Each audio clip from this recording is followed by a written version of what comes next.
Hello everyone, ये हमारे audio book की सेकंड वीडियो है। इसमें हम लोग ब्रायोफाइटा रिक्शिया के बारे में डिस्कस करेंगे और इस पूरे सीरीज़ में हम वन बाय वन सारे रिक्शिया, मार्केंशिया, ब्रायोफाइटा की सारी सीरीज़ को कवर करेंगे वन बाय वन, और जो भी उसके इम्पॉर्टेंट क्वेश्चंस होंगे उनको डिस्कस करेंगे डिटेल में। तो आप प्लीज़ मेरे चैनल को सब्सक्राइब कर लीजिए, और अगर वीडियो पसंद आए आप लोगों को तो हिट द लाइक बटन। और आप लोग मेरे बारे में तो अगर आप मुझे पहले से फॉलो करते हैं और मेरे चैनल को सब्सक्राइब कर रखा है तो आप लोगों को पता होगा कि मेरा नाम प्रकृति है और मैंने CSIR UGC NET GATE excel exam qualify कर रखा है अपने फर्स्ट अटैम्प्ट में। So I can guide you regarding that also. So without wasting any time let's start with the video. सबसे पहले जो रिक्शिया होता है वो ब्रायोफाइटा का पहला मेंबर है, और सब most primitive bryophyta is रिक्शिया। It दो फेज़ होते हैं इसमें, एक गेमिटोफाइटिक फेज़ और एक स्पोरोफाइटिक फेज़। जो मेन प्लांट बॉडी होती है वो गेमिटोफाइटिक होती है, और जो स्पोरोफाइटिक फेज़ होता है वो डिपेंडेंट होता है गेमिटोफाइटिक पे। ये मेनली मॉइस्ट कंडीशन में ग्रो करते हैं, बट कुछ एक्सेप्शंस हैं जैसे कि रिक्शिया फ्लूटेंस जो कि एक्वेटिक कंडीशन में ग्रो करता है। अगर इसकी थैलस की बात करें तो ये डॉर्सोवेंट्रली फ्लैटेंड थैलस होता है, dichotomously branched, and it is gametophytic. जो स्केल्स और राइजोइड्स प्रेजेंट होते हैं वो मेनली वेंट्रल सरफेस पे प्रेजेंट होता है। जो स्केल होता है वो मल्टी सेलुलर होता है और वन सेल्ड थिक होता है, और जो डॉर्सल सरफेस पे मिडरिब प्रेजेंट होता है। जैसे कि आप यहाँ पे देख सकते हैं कि जो पहला B जहाँ पे लिखा हुआ है वहाँ पे शो कर रखा है मिडरिब। मिडरिब जो है वो डॉर्सल व्यू है उसका, और जो आप देख सकते हैं यहाँ पे डायग्राम में कि रिक्शिया कैसा दिखता है।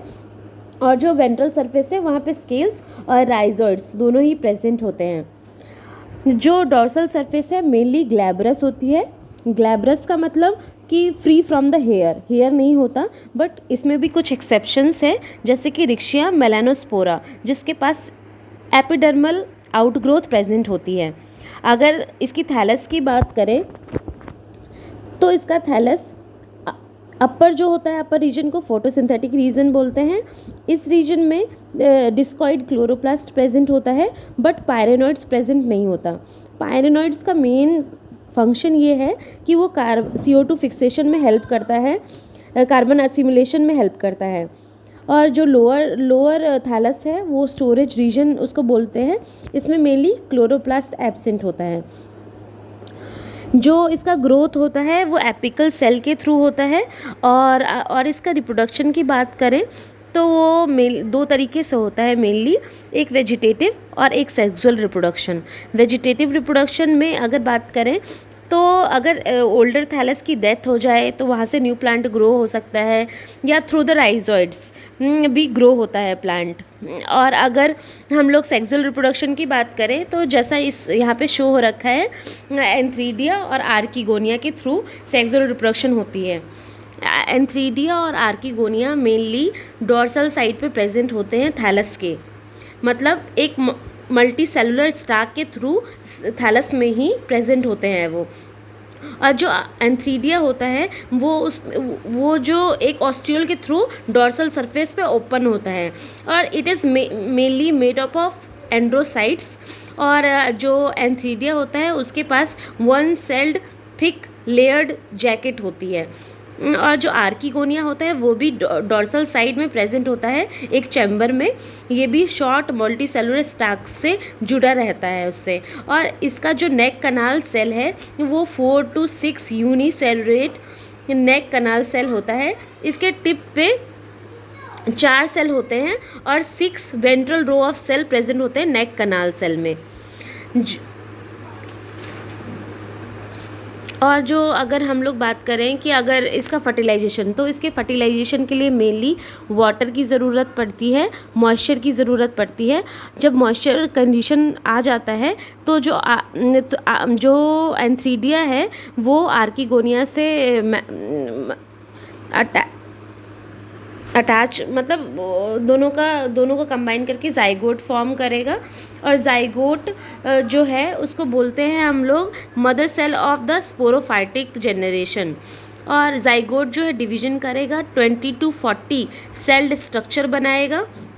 वो जो 20 to 40 सेल स्ट्रक्चर है वो अपने आप को अरेंज करेंगे और दो चीज़ों में डिवाइड हो जाएगा। आउटर वाले को आउटर एम्पीथीशियम बोलते हैं और इनर वाले को इनर एंडोथीशियम बोलते हैं। जो इनर एंडोथीशियम है फिर से डिवाइड करता है और स्पोर मदर सेल फॉर्म करता है, जिसको SMC बोलते हैं शॉर्ट फॉर्म में। और वो SMC डिवाइड करके हैप्लॉइड स्पोर्स बनाता है। इसका जो स्पोरोफाइट होता है ना उसमें मेनली कैप्सूल होता है, बट फुट और सीटा एब्सेंट होता है, कैप्सूल सिर्फ प्रेजेंट होता है इसमें। तो ये क्वेश्चन पूछा जाता है बहुत बारी कि ऐसा कौन सा ब्रायोफाइटा है जिसमें फुट और सीटा एब्सेंट होते हैं, तो दैट इज़ रिक्शिया। और जो हैप्लॉइड स्पोर्स बनाया है ना वो रिलीज़ करेगा, रिलीज़ करके न्यू प्लांट फॉर्म करेगा। तो ये हमारा रिक्शिया हो गया कवर। इसमें अगर आप लोगों को कोई भी डाउट है या फिर कोई भी क्वेश्चन पूछना है तो आप लोग कमेंट सेक्शन में पूछ सकते हैं। नेक्स्ट वीडियो मैं डालूंगी मार्केंशिया के बारे में और इन दोनों का कंपैरिजन कि रिक्शिया में क्या होता है, मार्केंशिया में क्या नहीं होता, मतलब दोनों का कंपैरिजन करके मैं कंपैरिजन वाला वीडियो डालूंगी। तो आप लोग प्लीज़ चैनल को सब्सक्राइब कर लीजिएगा ताकि 1 by 1 आप लोग भी पढ़ते रहो और रिवाइज भी करते रहो।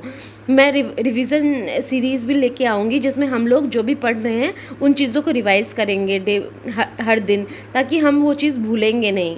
ठीक है, all the best, thank you so much.